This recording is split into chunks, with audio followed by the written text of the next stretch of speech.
ଜୟ ଜଗନ୍ନାଥ। ପୁଣି ଆଉ ଏକ ଫ୍ରେଶ୍ ଭିଡ଼ିଓରେ ଆପଣମାନଙ୍କୁ ସ୍ୱାଗତ।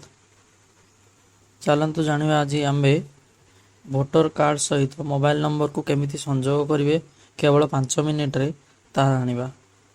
ଦେଖନ୍ତୁ, ପ୍ରଥମେ ଆମ୍ଭମାନଙ୍କୁ voter.eci.gov.in ଏହି ଅଫିସିଆଲ ୱେବସାଇଟ୍ରେ ଆସିଯିବା ପାଇଁ ପଡ଼ିବ।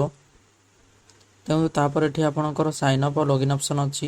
ଯେହେତୁ ଆପଣଙ୍କର ପୂର୍ବରୁ ଆକାଉଣ୍ଟ ନଥିବ, ତାହେଲେ ଆପଣ ସାଇନ୍ ଅପ୍ ଅପସନ୍ ଉପରେ କ୍ଲିକ୍ କରିବା ପାଇଁ ପଡ଼ିବ।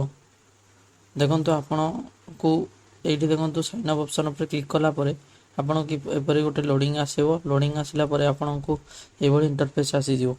ଦେଖନ୍ତୁ, ଏଠି ଆପଣଙ୍କର ମୋବାଇଲ ନମ୍ବର ଏବଂ ଇମେଲ୍ ଆଇ ଡ଼ି ଦେଇ କ୍ୟାପଚାର ଫିଲ୍ କରି କଣ୍ଟିନ୍ୟୁ ଅପସନ୍ ଉପରେ କ୍ଲିକ୍ କଲା ପରେ ଆପଣଙ୍କୁ 2ଟି OTP ଆସିବ, ଯାହାକି ଆପଣଙ୍କର ଇମେଲ୍ ଆଇ ଡ଼ି ଯଦି ଆପଣ ସଂଯୋଗ କରିଥିବେ ଇମେଲ୍ ଆଇ ଡ଼ିକୁ ଆସିବ ଏବଂ ମୋବାଇଲ ନମ୍ବରକୁ ବି ମଧ୍ୟ ଆସିବ। ଦେଖନ୍ତୁ, ଦୁଇଟା ଯାକ OTP ଆପଣ ଭେରିଫାଏ କରିସାରିଲା ପରେ ଆପଣଙ୍କୁ କିଛି ଅଲଗା ପପ୍ ଆସିବ, ଯାହାକି ଆପଣଙ୍କର ନେମ୍ ଆଉ ପାସୱାର୍ଡ଼ ଫିଲ୍ଅପ୍ କରିବା ପାଇଁ ଆସିବ। ତେଣୁ ଆପଣ ନେମ୍ ଆଉ ପାସୱାର୍ଡ଼ ଫିଲ୍ଅପ୍ କରି କଣ୍ଟିନ୍ୟୁ ଅପସନ୍ ଉପରେ କ୍ଲିକ୍ କଲା ପରେ ଆପଣଙ୍କୁ ପୁଣି ଆଉ ଥରେ ଲଗ୍ଇନ୍ ଅପସନ୍କୁ ଆସିଯିବା ପାଇଁ ପଡ଼ିବ। ଦେଖନ୍ତୁ, ଲଗ୍ଇନ୍ ଅପସନ୍ ଉପରେ କ୍ଲିକ୍ କଲା ମାତ୍ରେ ଆପଣଙ୍କର କିଛି ଏଇଭଳି ଇଣ୍ଟରଫେସ୍ ଆସିଯିବ। ଏଠି ଆପଣଙ୍କର ରେଜିଷ୍ଟର୍ଡ ମୋବାଇଲ ନମ୍ବର କିମ୍ବା ଇମେଲ୍ ଆଇ ଡ଼ିକୁ ଦେଇଦେବେ। ରେଜିଷ୍ଟର୍ଡ ଇମେଲ୍ ଆଇ ଡ଼ି ଆଉ ମୋବାଇଲ ନମ୍ବର ଦେଇଦେଲା ପରେ ଆପଣଙ୍କୁ ଏଠି ପାସୱାର୍ଡ଼ ଫିଲ୍ଅପ୍ କରିବା ପାଇଁ ପଡ଼ିବ। ପାସୱାର୍ଡ଼ ଫିଲ୍ଅପ୍ କରିସାରିଲା ପରେ ଏଠି ଆପଣଙ୍କୁ ଯେଉଁ କ୍ୟାପଚାଟି ଦେଇଛି କ୍ୟାପଚାଟାକୁ ଫିଲ୍ଅପ୍ କରିବା ପାଇଁ ପଡ଼ିବ। ଯେମିତି ଆପଣ କ୍ୟାପଚାଟାକୁ ଫିଲ୍ଅପ୍ କରିସାରିବେ, ତାପରେ ଦେଖନ୍ତୁ ଏଠି ରିକ୍ୱେଷ୍ଟ OTP ନାମର ଗୋଟିଏ ଟ୍ୟାବ୍ ଅଛି। ତ ଆପଣ ରିକ୍ୱେଷ୍ଟ OTP ନାମରେ ଯେଉଁ ଟ୍ୟାବ୍ ଅଛି ସେଇ ଟ୍ୟାବ୍ ଉପରେ କ୍ଲିକ୍ କରିବେ। ସେଇ ଟ୍ୟାବ୍ ଉପରେ କ୍ଲିକ୍ କଲା ପରେ ଏଠି ଆପଣଙ୍କର ମୋବାଇଲ ନମ୍ବରକୁ ଗୋଟିଏ OTP ଯାଇଥିବ। ସେଇ OTPଟିକୁ ଏଠି ଆପଣଙ୍କୁ ଫିଲ୍ଅପ୍ କରିବା ପାଇଁ ପଡ଼ିବ। ଦେଖନ୍ତୁ, ଏଇ OTPଟିକୁ ମୁଁ ଏଠି ଫିଲ୍ଅପ୍ କରିଦେଉଛି। ଦେଖନ୍ତୁ, ଫିଲ୍ଅପ୍ କରିସାରିଲା ପରେ ଆପଣ ଭେରିଫାଏ ଏବଂ ଲଗ୍ଇନ୍ ଅପସନ୍ ଉପରେ କ୍ଲିକ୍ କରିବେ। ବାସ୍, ଏବେ ଦେଖନ୍ତୁ ଆପଣଙ୍କୁ କିଛି ଏଇଭଳି ଲୋଡ଼ିଂ ଅପସନ୍ ଆସିଯିବ। ଲୋଡ଼ିଂ ସାରିଲା ପରେ ଆପଣଙ୍କୁ କିଛି ଏଇଭଳି ଇଣ୍ଟରଫେସ୍ ଆସିଯିବ। ଦେଖନ୍ତୁ, ଏଠି ଆପଣଙ୍କର 4ଟି ଫର୍ମ ରହିଛି, ଯାହାକି ପ୍ରଥମଟି ହେଉଛି ଫର୍ମ 6। ଫର୍ମ 6 ଯାହାକି ଆପଣ ନ୍ୟୁ ଭୋଟର ଆପ୍ଲାଏ କଲେ ଆପଣଙ୍କୁ ଫର୍ମ 6 ଫିଲ୍ଅପ୍ କରିବା ପାଇଁ ପଡ଼ିବ। ଏବଂ ଯଦି ଆପଣ NRIକୁ ବିଲଙ୍ଗସ୍ କରୁଛନ୍ତି ତାହେଲେ ଆପଣଙ୍କୁ 6A ଫିଲ୍ଅପ୍ କରିବା ପାଇଁ ପଡ଼ିବ। ତାପରେ ଦେଖନ୍ତୁ, ଏଠି ଆପଣଙ୍କର କିଛି ଆପଣଙ୍କର ଡିଲିଟ୍ କରିବା ପାଇଁ ଚାହୁଁଛନ୍ତି ଭୋଟର କାର୍ଡ଼ରୁ, ତାହେଲେ ଆପଣଙ୍କୁ ଫର୍ମ 7 ଫିଲ୍ଅପ୍ କରିବା ପାଇଁ ପଡ଼ିବ। ଏବଂ ଯଦି କିଛି କରେକ୍ସନ୍ କରିବା ପାଇଁ ଚାହୁଁଛନ୍ତି ତାହେଲେ ଏଠି ଆପଣ ଡାଇରେକ୍ଟଲି ଫର୍ମ 8କୁ କ୍ଲିକ୍ କରିବେ। ଯେହେତୁ ଆମର ମୋବାଇଲ ନମ୍ବର ଲିଙ୍କ୍ କରିବାର ଅଛି, ତାହେଲେ ଆମକୁ ପ୍ରଥମତଃ ଫର୍ମ 8କୁ କ୍ଲିକ୍ କରିବା ପାଇଁ ପଡ଼ିବ। ଦେଖନ୍ତୁ, ଆମେ ଫର୍ମ 8 ଉପରେ କ୍ଲିକ୍ କରିବା। ଦେଖନ୍ତୁ, ଫର୍ମ 8 ଉପରେ କ୍ଲିକ୍ କଲା ପରେ ଆପଣଙ୍କୁ କିଛି ଏଇଭଳି ଇଣ୍ଟରଫେସ୍ ଆସିବ। ଯଦି ଆପଣ ନିଜର ଭୋଟର କାର୍ଡ଼ ଉପରେ ମୋବାଇଲ ନମ୍ବର କରେକ୍ସନ୍ କରିବା ପାଇଁ ଚାହୁଁଛନ୍ତି, କିଛି ଅଲଗା କରେକ୍ସନ୍ କରିବା ପାଇଁ ଚାହୁଁଛନ୍ତି, ତାହେଲେ ଆପଣ ସେଲ୍ଫ ଉପରେ କ୍ଲିକ୍ କରିବେ।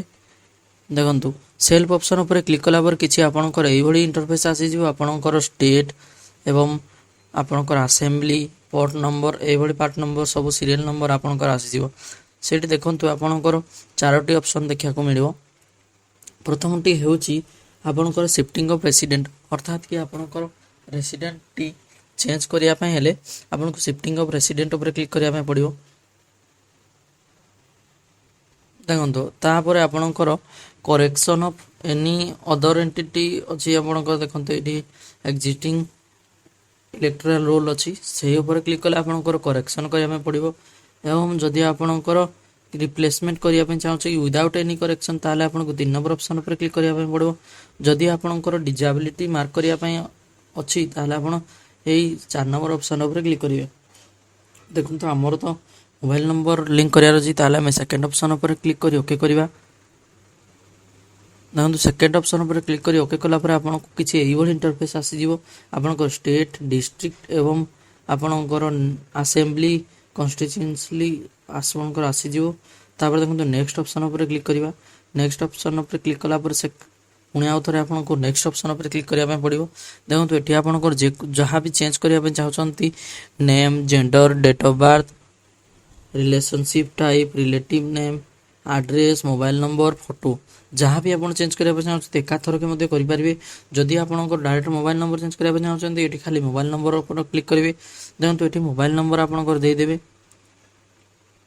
जे कौन आपंकर मोबाइल नंबर दे सारापर ये देखो directly next option T show कर प्लेस ऑप्शन टी देदेवा पड़ो। प्लेस ऑप्शन दे सारापर डायरेक्टली आपन को नेक्स्ट ऑप्शन पर क्लिक करने पड़ो। आपन को देखो ये आप कैप्चर आसीज कैप्चर को फिलअप कर सारापर तापर रिक्वेस्ट ओटीपी ना गोटे टैब थी तो रिक्वेस्ट ओटीपी टैब रे आप क्लिक कलापर ओटीपी आपंकर मोबाइल नंबर को पलैज जो मोबाइल नंबर आप लिंक करने चाहते से ऑप्शन पर क्लिक कर सारापर आप ओटीपी फिलअप कर रिव्यू कर सबमिट करेंगे। सबमिट कलापर आपंकर आप्लिकेशन टी डायरेक्टली सबमिट हो इलेक्टोरल मा ईएसआई इलेक्शन कमिशन इंडिया पाखक ताहले आपन को किसी ट्रैकिंग नंबर आसीज। जय जगन्नाथ।